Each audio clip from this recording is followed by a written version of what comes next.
ডাকসুতে সূর্যোদয় হবে নাকি আবার অন্ধকার? নেতৃত্বের প্রশ্ন কি কেবল বিভাজনের খেলা? আসসালামু আলাইকুম প্রিয় দর্শক, আজ আমি সংকলক সহজ কবি আপনাদের জন্য নিয়ে এলাম এক গভীর তাৎপর্যপূর্ণ আলোচনা। আপনারা জানেন, কিছু প্রশ্ন আমাদের জীবনের গতিপথ নির্ধারণ করে দেয়। সেই প্রশ্নগুলোর উত্তর শুধু একজন মানুষকে বদলায় না, বরং পুরো একটি জাতির ভবিষ্যৎকেও প্রভাবিত করে। আজকের আলোচনায় আমরা সেই প্রশ্নগুলোকে সামনে রাখব, কোনো দল বা সংগঠনকে আক্রমণ করার জন্য নয়, বরং আমাদের মনকে জাগিয়ে তোলার জন্য। কারণ ডাকসু নির্বাচন ইতিহাসে মুক্তি, নেতৃত্ব ও নতুন ভোরের প্রতীক ছিল। অথচ আজ প্রশ্ন উঠে গেছে, এই নির্বাচন কি সত্যিই নতুন সূর্যোদয় দেখাবে, নাকি বিতর্কের ঝড়ে আমরা আবারও বিভাজিত হব? এই আলোচনায় আপনি জানবেন কেন নেতৃত্ব গড়ার এই মঞ্চ আমাদের জীবনে অপরিহার্য, কেন সমাজতত্ত্ব, মনস্তত্ত্ব ও ইতিহাসের আলোকে এটিকে বুঝতে হবে, আর কেন আমাদের প্রত্যেকের হৃদয়ের গভীরে এই প্রশ্ন ধাক্কা দেয়। প্রশ্ন হচ্ছে, ছাত্র রাজনীতি কি আমাদের মুক্তির সেতু গড়ছে, নাকি নতুন শিকল তৈরি করছে? চলুন দর্শক, এই প্রশ্নের সমাধান খুঁজি আজকের মূল আলোচনার মাঝে। বন্ধুরা, ইতিহাসের পাতা উল্টে দেখুন, যে জাতি তার তরুণ প্রজন্মকে সঠিক নেতৃত্ব দিতে পারে, সেই জাতি কখনো অন্ধকারে হারিয়ে যায় না। ডাকসু নামটি তাই কেবল একটি নির্বাচন নয়, বরং একটি প্রতীক, বাংলাদেশ রাষ্ট্র গঠনের প্রতীক, ভাষার জন্য রক্ত দেওয়ার প্রতীক, মুক্তির জন্য সংগ্রামের প্রতীক। কিন্তু প্রতীকের শক্তি তখনই বাস্তব হয় যখন তা আলো দেয়। প্রশ্ন হলো, আজকের ডাকসু কি আলো দিচ্ছে, নাকি বিভাজনের অন্ধকারে টেনে নিচ্ছে আমাদের? 1922 সালে প্রতিষ্ঠিত ঢাকা বিশ্ববিদ্যালয় দক্ষিণ এশিয়ার মুক্তিকামী আন্দোলনের প্রাণকেন্দ্র ছিল।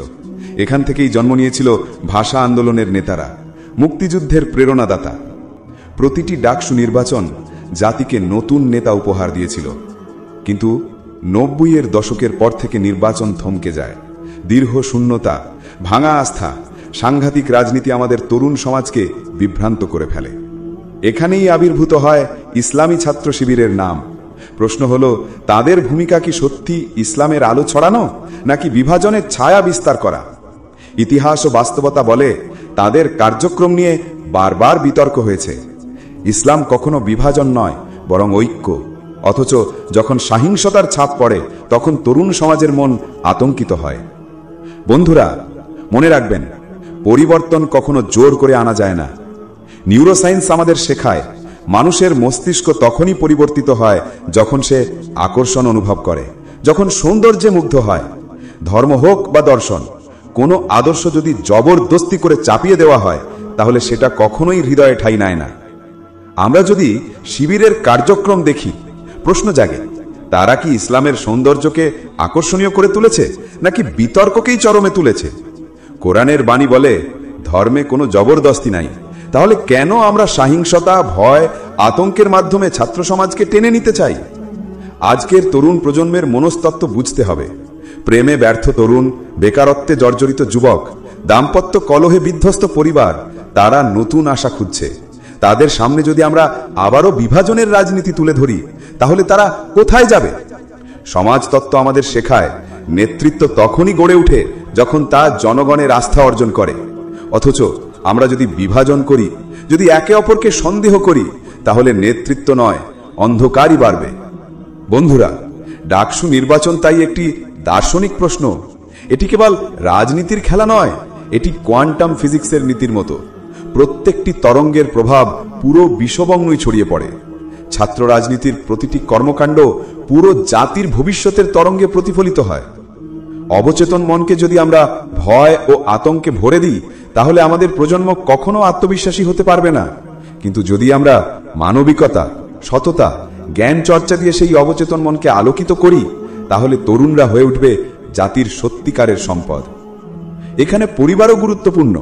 পরিবার হলো প্রথম স্কুল। যদি পরিবারে ভালোবাসা, সততা, মানবিকতা শেখানো হয়, তাহলে বিশ্ববিদ্যালয়ে গিয়ে ছাত্ররা কেবল বই পড়ে না, বরং মানুষ হয়। শিবির সহ সব সংগঠনকে তাই বুঝতে হবে, সত্যিকারের ইসলামী পরিবেশ গড়তে হলে মানবিকতার শিক্ষা দিতে হবে, সংস্কৃতির আলো জ্বালাতে হবে, সহনশীলতার অনুশীলন করতে হবে। বন্ধুরা, আজ বাংলাদেশ দুর্নীতি, অন্যায়, হতাশায় জর্জরিত। আমাদের দরকার নতুন সূর্যোদয়। কিন্তু এই সূর্যোদয় আসবে না বিভাজনের রাজনীতি দিয়ে। এটি আসবে তখনই যখন আমরা ঐক্যবদ্ধ হব, যখন আমরা আল্লাহর রজ্জুকে দৃঢ়ভাবে আঁকড়ে ধরব, বিভাজনকে প্রত্যাখ্যান করব। তাহলে সমাধান কি? প্রথমত, ছাত্র সমাজকে সহিংসতার পথ থেকে ফিরিয়ে আনতে হবে। দ্বিতীয়ত, ডাকসুকে নেতৃত্বের মহোৎসব হিসেবে প্রতিষ্ঠা করতে হবে। তৃতীয়ত, ইসলামের নাম ব্যবহার করে বিভাজন নয়, বরং ইসলামের সৌন্দর্য তুলে ধরতে হবে। বন্ধুরা, এটি কেবল রাজনৈতিক প্রশ্ন নয়, এটি আধ্যাত্মিক প্রশ্ন। আত্মার দৌড় কেবল ক্ষমতার জন্য নয়, বরং সত্য, সৌন্দর্য এবং আলোকের জন্য। ডাকসু যদি সত্যি জাতির বিবেক হয়, তাহলে সেখানে আলো আসবেই। আজকের আলোচনা থেকে আমরা একটি শিক্ষা পেলাম। নেতৃত্ব মানে দায়িত্ব, আর সেই দায়িত্ব পালন করতে হলে বিভাজন নয়, ঐক্য দরকার। ভয় নয়, ভালোবাসা দরকার। ক্ষমতার খেলা নয়, জ্ঞান চর্চা দরকার। বন্ধুরা, এবার চলুন আজকের আলোচ্য বিষয়টি সম্বন্ধে বিভিন্ন ধর্মীয় গ্রন্থে মতবাদে কি বলা হয়েছে সে সম্পর্কে অবগত হই। সম্মানিত দর্শক, আজকের আলোচ্য বিষয় অনুযায়ী শুনুন কিছু তাত্ত্বিক দিক নির্দেশনা। ঋগ্বেদ থেকে ঐক্যে থাকো, মন মিলাও, লক্ষ্য এক করো, ঐক্যের আলোতেই সত্যিকার শক্তি জন্ম নেয়। ঋগ্বেদ 10:191-2।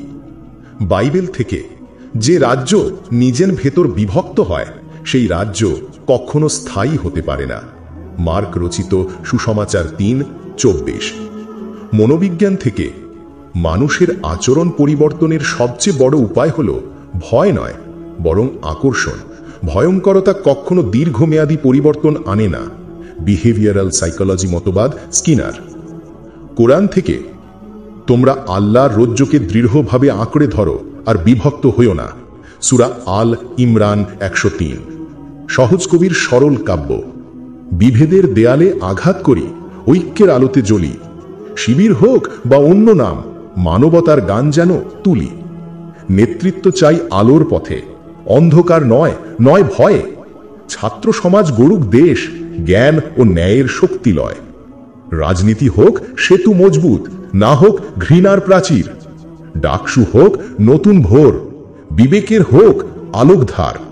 ঐক্য মানেই জয়ের দিশা, বিভাজন মানেই ক্ষয়। মানবতা থাকুক শিরে শিরে, নতুন সূর্য উঠুক হয়। প্রিয় মহাকালের সঙ্গীগণ, একটি প্রশ্ন জাগে সহজ কবির মনে। আপনার মতে ছাত্র সমাজকে ঐক্যের পথে ফেরাতে সবচেয়ে জরুরি পরিবর্তন কোনটি হওয়া উচিত? আচরণ, আদর্শ নাকি নেতৃত্ব? আপনার গঠনমূলক কমেন্টের অপেক্ষায় রইলাম। ধন্যবাদ আনতে সহজ কবি।